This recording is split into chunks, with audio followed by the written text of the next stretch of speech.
2:15 de la tarde, consulto a los portavoces, abordamos el debate de la siguiente iniciativa, o bien damos cuenta de las comunicaciones y decretos y abordamos el apartado de ruegos y preguntas. Simplemente puntualizarle que todo lo que sea superar las 2:30 en el debate de la iniciativa consume tiempo dedicado a ruego y pregunta. Todo lo que sea superar las 2:30 significa abordar, eliminar tiempo para los 30 minutos previstos para ruego y pregunta. Por tanto, les pregunto, ¿seguimos con el debate o interrumpimos, damos cuenta de las comunicaciones y decretos y abordamos el apartado de ruego y pregunta por 30 minutos? Señor Romero. Señor Bravo.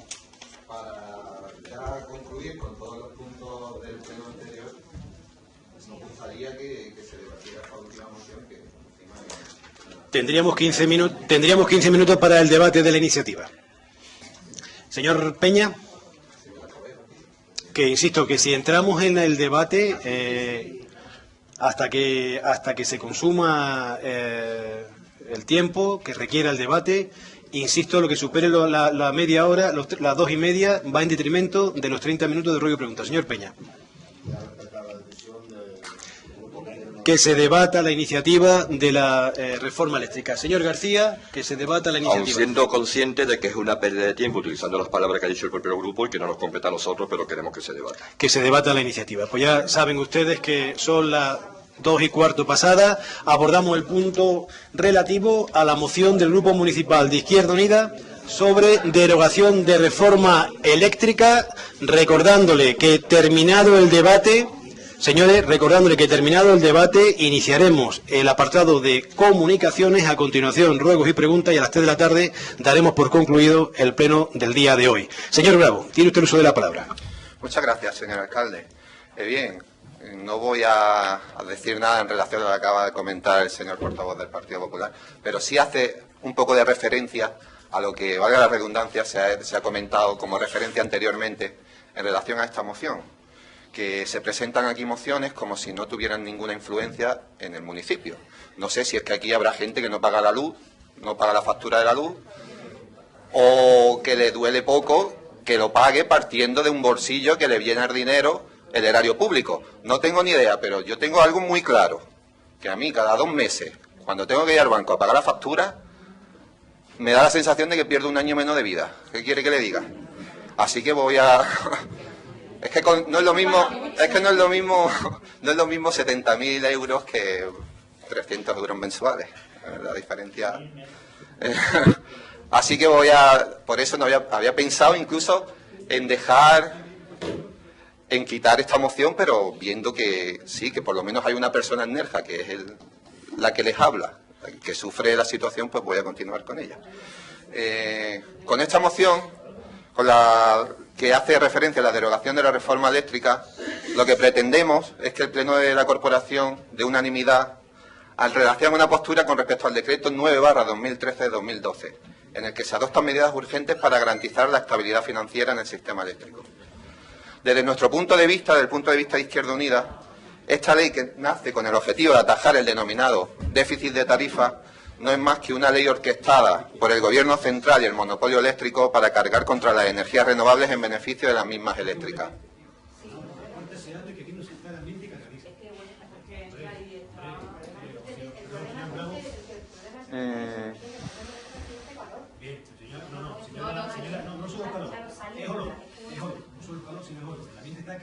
Desagradable, y además yo le invito a que cambie usted de posición si tiene frío o se abrigue un poquitín más, pero el ambiente está cargado y además es un tanto desagradable. Señor Bravo, está en uso de la palabra.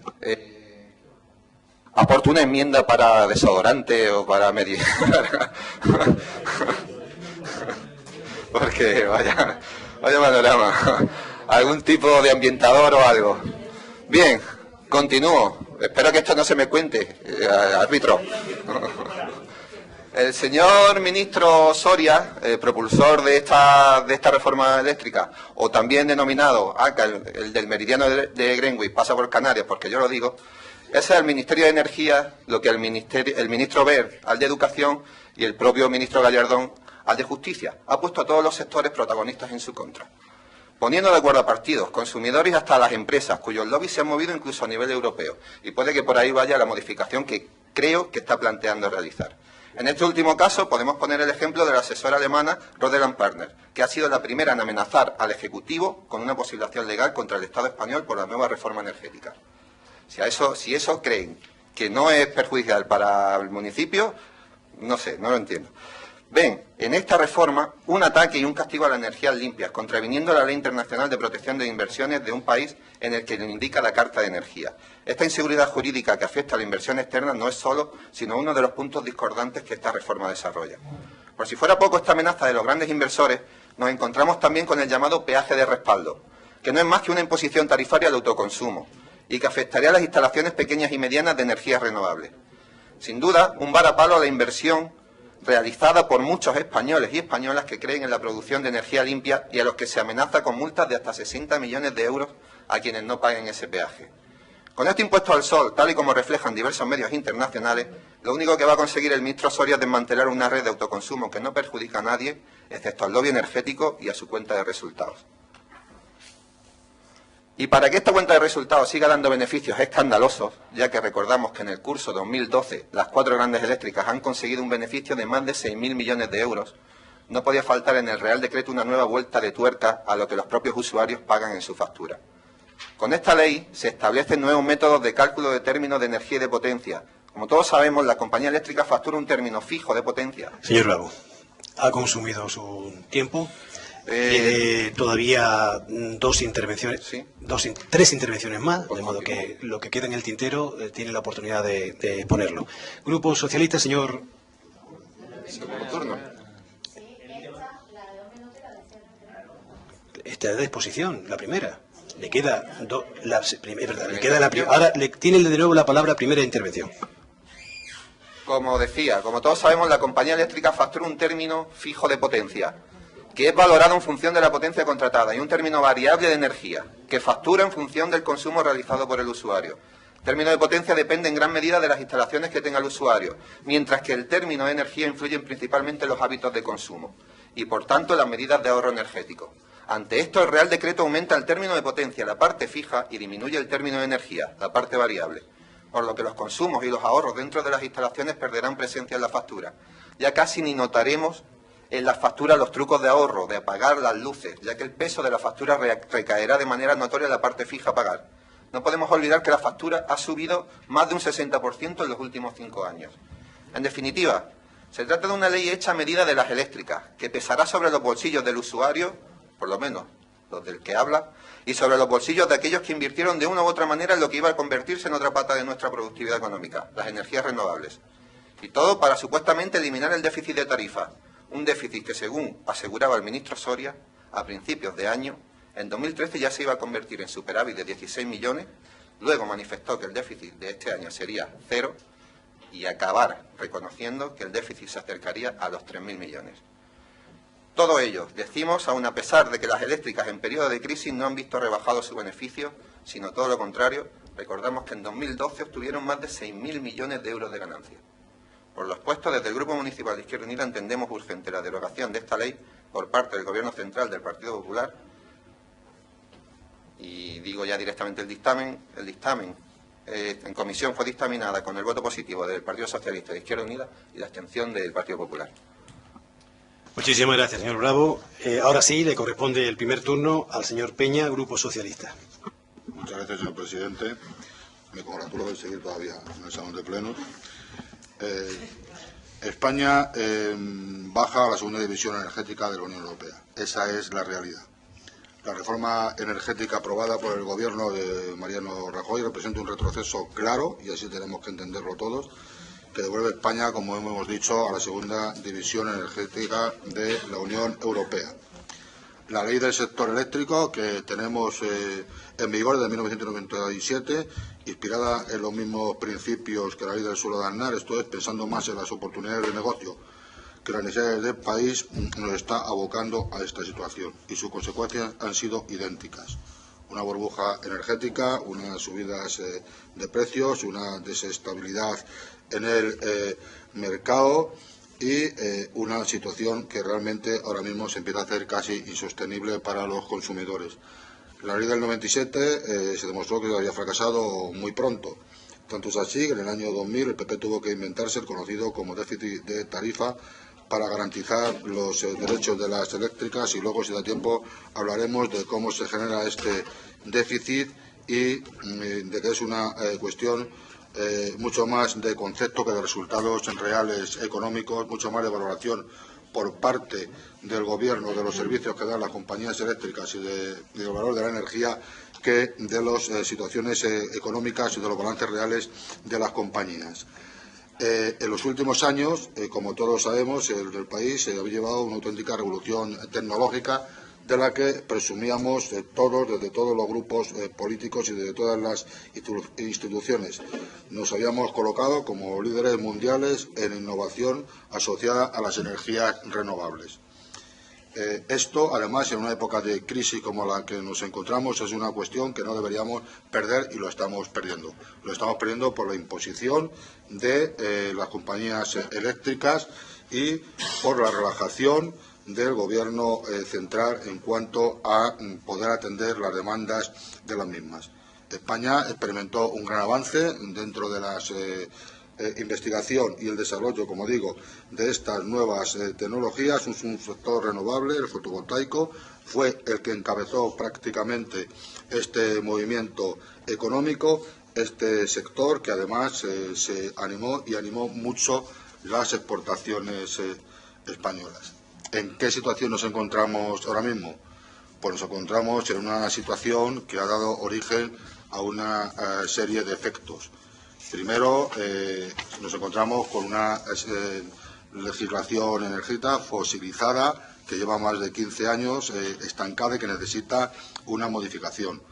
Estamos ignorando, y eso hay que tenerlo en cuenta, todo lo que la Unión Europea ha trazado en su ruta energética, que llega incluso en su planificación hasta el 2050.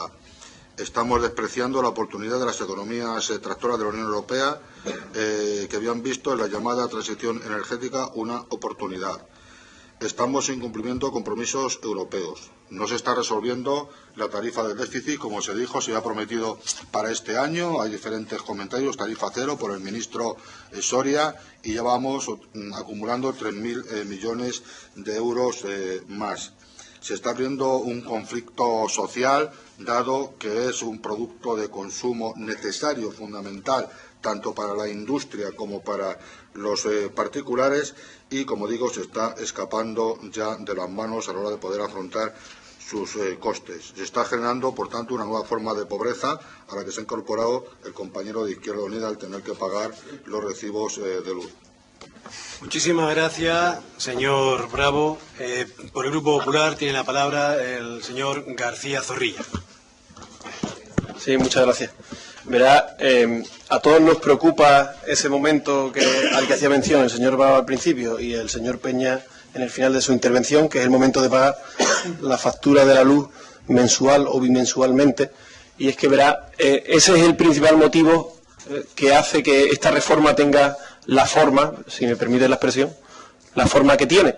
Porque el principal motivo que hace que el Gobierno tome esta decisión de plantear la reforma en estas directrices es que se minimice el impacto que poseería la disminución de ese déficit tarifario, al que ahora haremos mención en más profundidad, hacia los usuarios. Es decir, el déficit tarifario no es ningún invento, no es ninguna abstracción, no es ningún, como deja de entender la moción, ningún ente abstracto que se ha inventado alguien o se ha sacado de la manga, como ha dado a entender el señor Peña en su intervención allá por el año 97. El déficit tarifario es algo que está ahí y que es un problema, si no el mayor problema que tiene el sistema energético español, pues es un problema de los más graves. Ese déficit no se puede omitir y a ese déficit hay que atajarlo de alguna o de otra manera.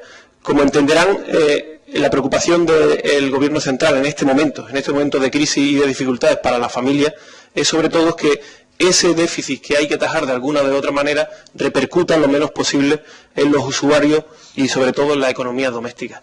¿Esto cómo se consigue? Pues de una manera muy sencilla, haciendo que el déficit repercuta en los productores de energía. Sé que parece una contradicción que ese peaje al que hace mención la moción y que dice repercutir en aquellos que se autoabastecen, diga yo ahora que va a repercutir en las productoras energéticas. Pero es que es así. Fíjese, yo le invitaría a que analizaran los niveles de producción energética en nuestro país. De estos niveles de producción energética, tan solo el 10% corresponde a energías renovables propiamente dichas, si eliminamos de ellas las hidroeléctricas, que siguen siendo una energía renovable, entre comillas. De ese 10%, tan solo un 1% es de autoconsumo. Y si hace usted un poco más de investigación, verá que de ese 10% de energías renovables están en manos, casi en su mayoría, de las propias compañías productoras de esas 4 grandes eléctricas que tenemos en nuestro país. ¿Es el problema energético un problema complicado, del que se puede discutir amplio y tendido? Pero verá, en mi humilde opinión, el mayor problema que tiene el sistema energético en España ha sido el intervencionismo que ha tenido durante todos estos años, especialmente en estos últimos 7 años. Hablaba el señor Peña de burbuja energética que está provocada en su mayor parte por un nivel de subvenciones sobre un mercado que debería ser libre, a mi modo de entender, y no un mercado que se abastezca de las subvenciones. Ha provocado esto un desarrollo de una serie de fuentes energéticas que estaba más allá de lo real y que ahora, cuando lo equiparamos a los niveles de producción del resto de energía, se queda en vano porque no tiene competitividad, y esa es la realidad a día de hoy, y lamentablemente. Pero verá, la reforma energética tiene como finalidad última hacer que ese déficit tarifario se vaya corrigiendo con el menor impacto posible. Y la prueba lo tiene en los porcentajes de subida de luz que eso conllevaría a las economías domésticas. Con esta reforma se hace que la subida de luz ronde el 3,2% a cada uno de los usuarios domésticos, mientras que sin la reforma la asunción de ese déficit tarifario, eso lo sabe usted bien, rondaría el 19% en el año 2014. Por tanto, es un primer paso para reducir ese déficit sin que haya una repercusión directa sobre las economías domésticas. Nada más.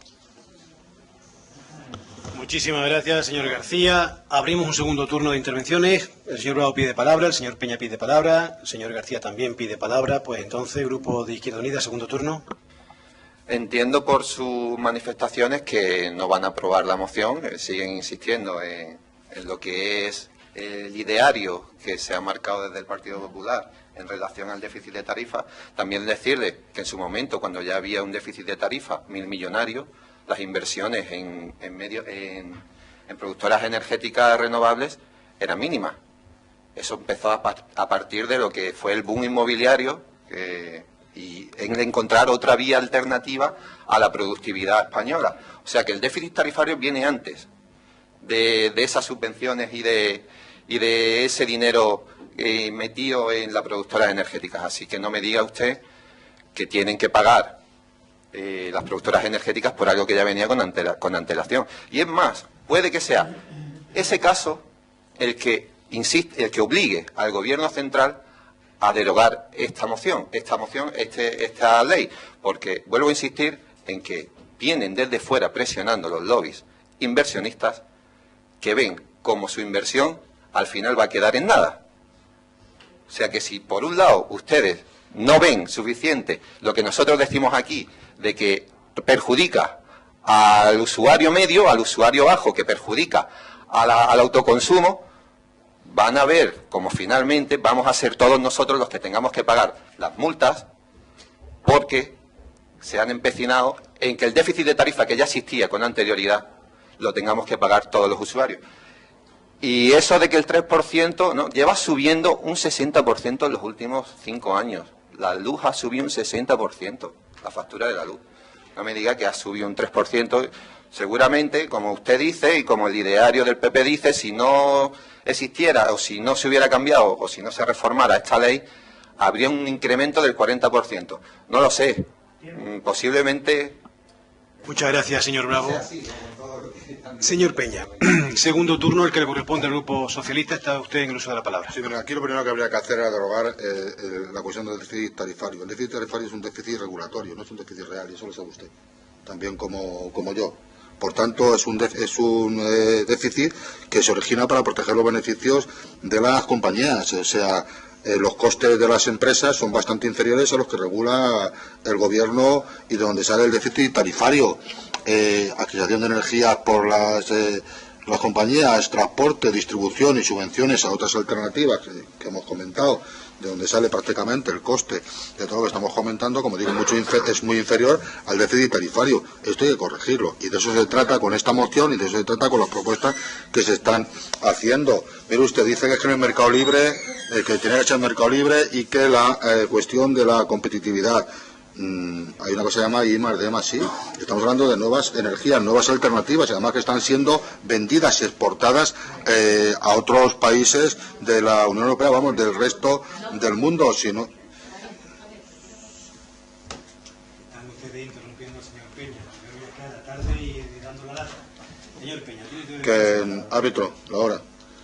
Que es lo que estábamos comentando, hay que invertir, y si hay un superávit en las compañías, tiene que invertir en nuevas tecnologías. Mire usted, las compañías quieren más, y de aquí viene la cuestión.